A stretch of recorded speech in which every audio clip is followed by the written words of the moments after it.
नमस्कार, स्वागत है आप सभी का। आप देख रहे हैं हेडलाइंस न्यूज। दिन भर की ताज़ा खबरों के लिए अभी सब्सक्राइब करें, साथ में बेल आइकन भी प्रेस कर लें। खबरों में आगे बढ़ने से पहले वीडियो को लाइक जरूर करें और अपने दोस्तों के साथ ज्यादा से ज्यादा शेयर करें।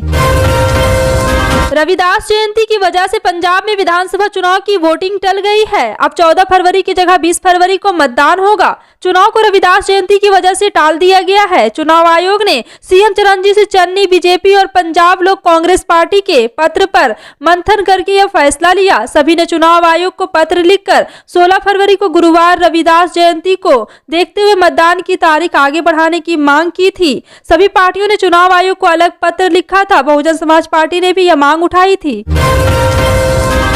विधानसभा चुनाव 2022 से एन वक्त पहले उत्तर प्रदेश की तरह ही उत्तराखंड में भी भारतीय जनता पार्टी में खींचातान मची हुई है। हरक सिंह रावत को उत्तराखंड की बीजेपी सरकार में मंत्री पद से बर्खास्त और बीजेपी से निष्कासित कर दिया गया। उत्तराखंड के मुख्यमंत्री पुष्कर सिंह धामी ने रावत पर परिवार के लिए टिकट मांगने के लिए पार्टी पर दबाव बनाने को सोमवार को आरोप लगाया।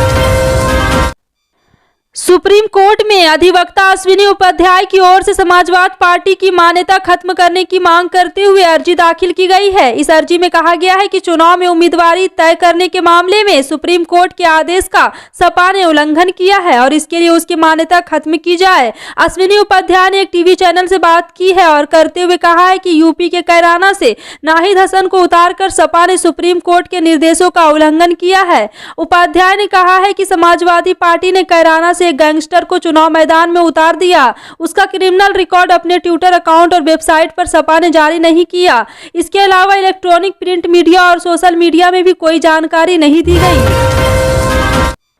बिहार में बीजेपी प्रदेश अध्यक्ष डॉक्टर संजय जायसवाल ने जनता दल यूनाइटेड को चेताया है कि एनडीए गठबंधन को मजबूत रखने के लिए मर्यादा का पालन रखना चाहिए। संजय जायसवाल ने कहा है कि जनता दल यूनाइटेड को गठबंधन धर्म का पालन करते हुए प्रधानमंत्री नरेंद्र मोदी के साथ ट्विटर खेलना बंद करना चाहिए। उन्होंने कहा है कि अगर प्रधानमंत्री के साथ जेडीयू के नेता ट्विटर खेलेंगे तो बिहार के 76 लाख बीजेपी कार्यकर्ता इसका जवाब देना जानते हैं। जायसवाल ने सीएम नीतीश कुमार की कुर्सी तक का जिक्र कर दिया।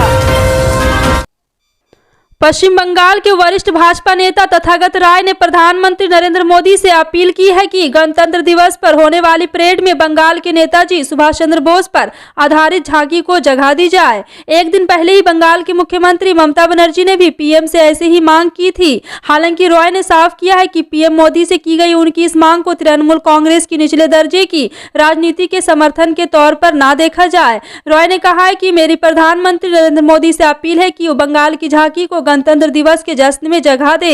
बंगाल भाजपा के नेता और त्रिपुरा के पूर्व राज्यपाल रह चुके रॉय ने कहा, केंद्र सरकार ने पहली बार नेताजी बोस की जयंती को पराक्रम दिवस के तौर पर मनाने की शुरुआत की है। अब हर साल गणतंत्र दिवस का जश्न भी 24 की जगह 23 जनवरी से ही शुरू हो जाएगा।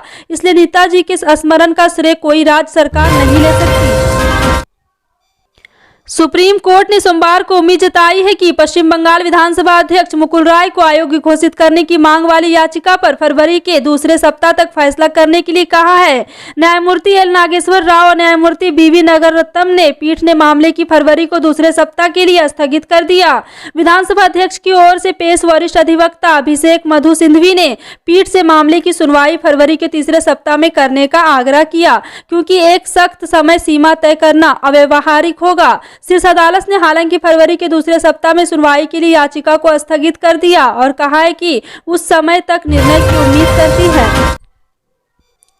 उत्तर प्रदेश की तरह गोवा की विधानसभा चुनाव से पहले वहां भी काफी उठापटक देखने को मिल रही है। कांग्रेस के 17 में से 15 विधायक भाजपा में शामिल हो चुके हैं। इस बीच कांग्रेस नेता पी चिदंबरम के एक ट्वीट पर आम आदमी पार्टी के अध्यक्ष अरविंद केजरीवाल ने चुटकी ली है। दोनों नेता चुनाव को लेकर ट्विटर पर ही भिड़ गए। दरअसल पी चिदंबरम ने गोवा विधानसभा चुनाव को लेकर एक ट्वीट किया। उन्होंने लिखा है कि मेरा आकलन है कि आम आदमी पार्टी और टीएमसी में गैर भाजपा वोट को केवल खंडित करेगा।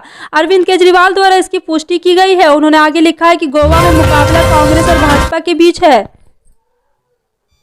गोवा विधानसभा चुनाव में पूर्व मुख्यमंत्री और दिवंगत बीजेपी नेता मनोहर पारीकर के बेटे उत्पल पारीकर बीजेपी से टिकट नहीं मिलता देख पणजी से निर्दलीय उम्मीदवार के तौर पर मैदान में उतरने की तैयारी कर रहे हैं। इस बीच शिवसेना सांसद संजय राउत ने आज अभी और गैर बीजेपी दलों से उत्पल पारीकर का समर्थन करने की अपील की है। उन्होंने इस बीजेपी के दिग्गज नेता को सच्ची श्रद्धांजलि करार दिया है। कथित तौर पर उत्पल पारीकर इस संकेत से परेशान है कि बीजेपी की योजना पणजी से पूर्व मंत्री अतानासियो बाबूसो और मोन्सेरात को चुनाव मैदान में उतारने की है। इस सीट पर 25 सालों तक मनोहर पारीकर का कब्जा रहा। मनोहर पारीकर के बेटे उत्पल ने निर्दलीय उम्मीदवार के तौर पर चुनाव लड़ने की बात कही है।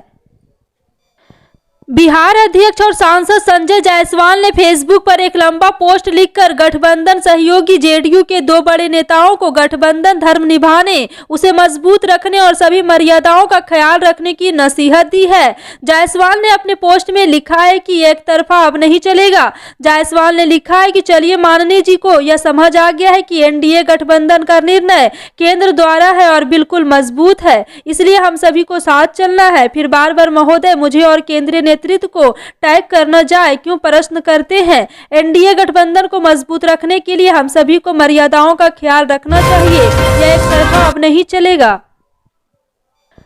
प्रख्यात कथक नर्तक बिरजू महाराज का सोमवार को निधन हो गया। बिरजू महाराज अगले महीने 84 वर्ष के होने वाले थे। ब्रजमोहन नाथ मिश्रा यानी पंडित बिरजू महाराज लखनऊ के कलकत्ता बिंदादीन धारा से ताल्लुक रखते थे। बिरजू महाराज किडनी की बीमारी से पीड़ित थे और हाई डायबिटीज की वजह से पिछले महीने से डायलिसिस पर थे। उनके निधन पर बॉलीवुड हस्तियों ने भी शोक जताया है। बॉलीवुड सुपरस्टार माधुरी दीक्षित और काजोल ने भी पंडित बिरजू महाराज के निधन पर शोक जताया है।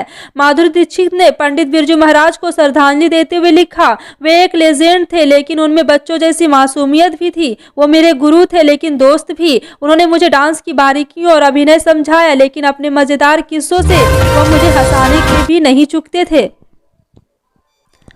उत्तर भारत में कड़ाके की ठंड पड़ रही है। दिल्ली, उत्तर प्रदेश, मध्य प्रदेश, राजस्थान, हरियाणा में कोहरा छाया हुआ है। नज़ारा कुछ ऐसा है कि समझ पाना मुश्किल है कि कहां धरती खत्म हो रही है और कहां आसमान शुरू हो रहा है। जैसे आसमान धरती पर ही उतर आया है। मौसम विभाग की माने तो आने वाले कई दिनों तक उत्तरी राज्यों में कड़ाके की ठंड और शीतलहर रहेगी। इन राज्यों में पंजाब, हरियाणा, चंडीगढ़, दिल्ली, पश्चिमी उत्तर प्रदेश, मध्य प्रदेश और राजस्थान शामिल है। देश में ओमिक्रॉन तेजी से फैल रहा है। ये कोरोना के बाकी वेरिएंट से ज्यादा संक्रामक है। इसकी पहचान जीनोम सीक्वेंसिंग टेस्ट से की जा रही है, लेकिन भारत जीनोम सीक्वेंसिंग के मामले में अभी काफी पीछे है। आज हम आपको बताते हैं कि RT-PCR टेस्ट भी ओमिक्रॉन का पता लगाया जा सकता है।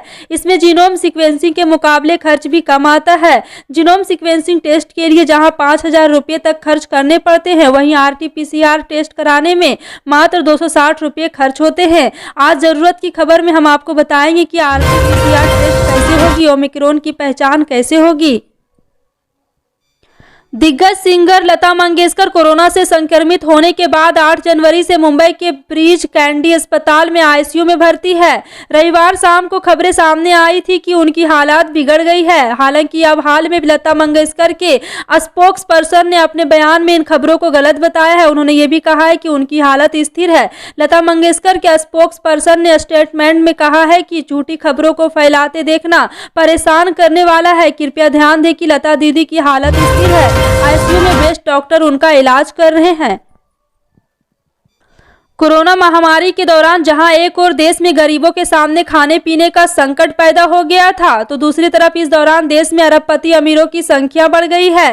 गैर सरकारी संगठन ऑक्सफैम इंडिया का एक रिपोर्ट के अनुसार 2021 में जहां भारत में 84% परिवारों की आय में 2021 में गिरावट आई, वहीं भारतीय अरबपतियों की संख्या 102 से बढ़कर 142 हो गई है।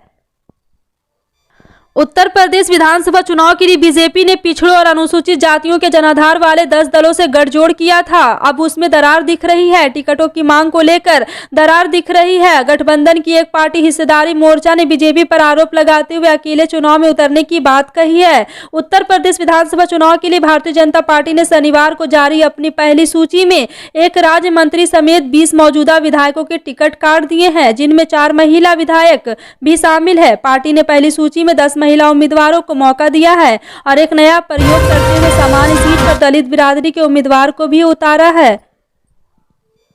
विधानसभा चुनाव के लिए कांग्रेस ने पार्टी के प्रदेश अध्यक्ष अजय कुमार लल्लू को तमकू हिराज विधानसभा सीट से प्रत्याशित घोषित किया है। वह इसी सीट से लगातार 2 बार से विधायक है। मनीष जायसवाल उर्फ मंटू को सदर विधानसभा सीट से उम्मीदवार घोषित किया गया है। वर्ष 2017 के विधानसभा चुनाव में मनीष की माता शिव कुमारी देवी प्रत्याशी थी। सेवरही कस्बा निवासी अजय कुमार लल्लू ने वर्ष 1998 में किसान पीजी कॉलेज सेवरही से राजनीति की शुरुआत की थी और लगातार अब भी राजनीति में शामिल है और कांग्रेस को प्रचंड जीत दिलाएगी। फिलहाल आपकी इन सभी खबरों पर क्या कहना है, कमेंट सेक्शन में टाइप करके जरूर बताएं। पल पल की अपडेट जानने के लिए जुड़े